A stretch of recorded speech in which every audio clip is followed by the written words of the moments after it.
আম পেকে যাওয়ার আগেই শেষ মুহূর্তে কাঁচা আমের সম্পূর্ণ নতুন এই রেসিপিটা দেখে নিন আর একবার হলেও ট্রাই করে দেখুন, না হলে এবছরের মতো মিস করে যাবেন।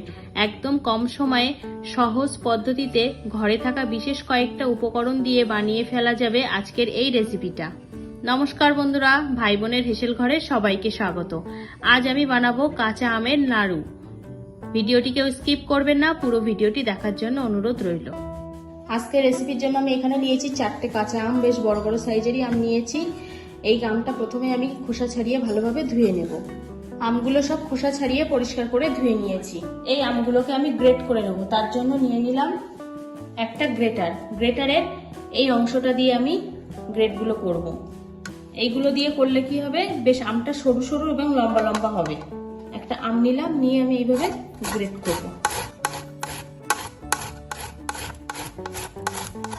এই দেখুন, বেশ সরু সরু আর লম্বা লম্বা হয়েছে।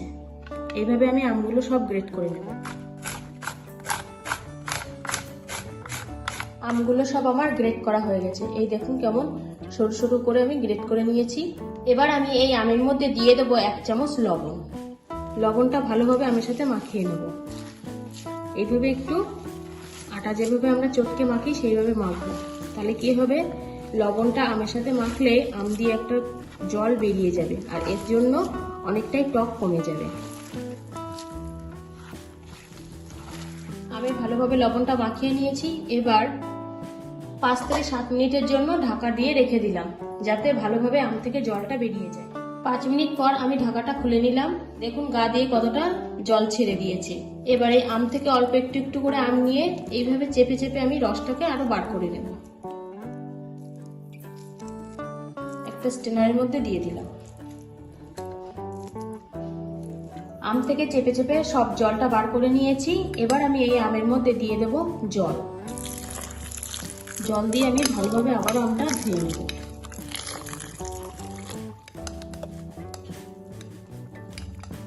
দু থেকে 3 বার আমি জল দিয়ে আমটা ভালোভাবে ধুয়ে নিয়েছি। এতে আমের টকটাও অনেকটা কমে গেছে এবং যে কষটা থাকে আমে সেটাও কিন্তু অনেকটাই বেরিয়ে গেছে।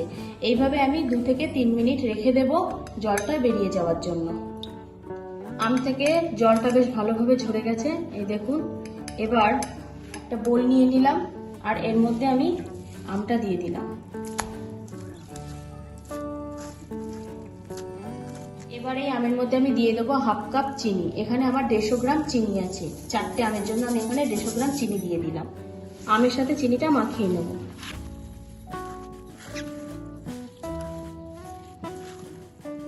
চিনিটা ভালোভাবে মাখিয়ে নিয়েছি।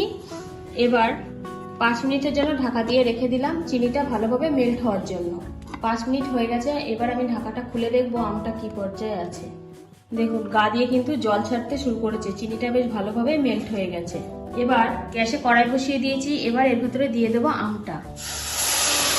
এবার এই আমের মধ্যে দিয়ে দেবো 1/4 চামচ এরকম সামান্য হলুদ, কালারটা সুন্দর আনার জন্য।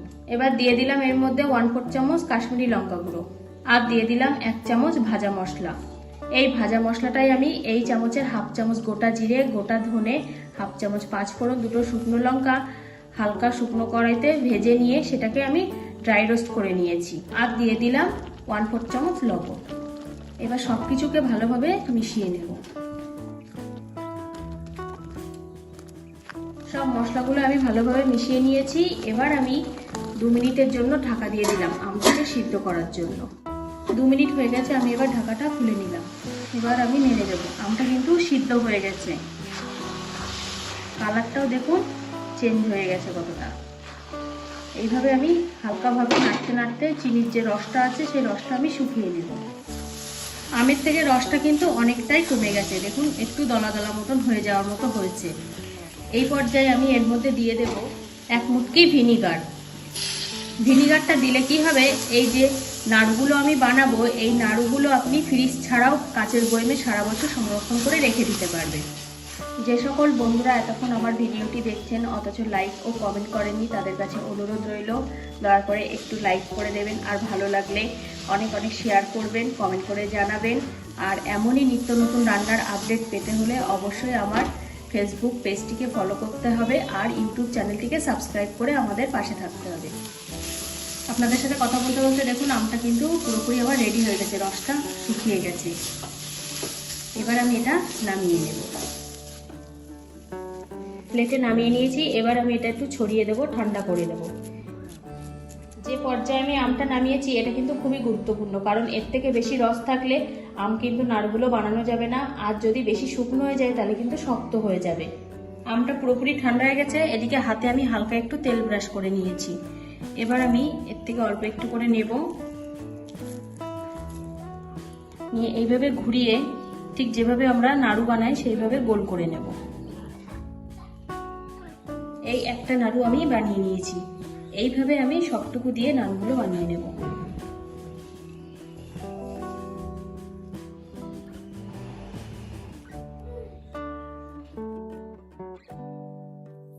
নাড়ুগুলো সব বানানো হয়ে গেছে।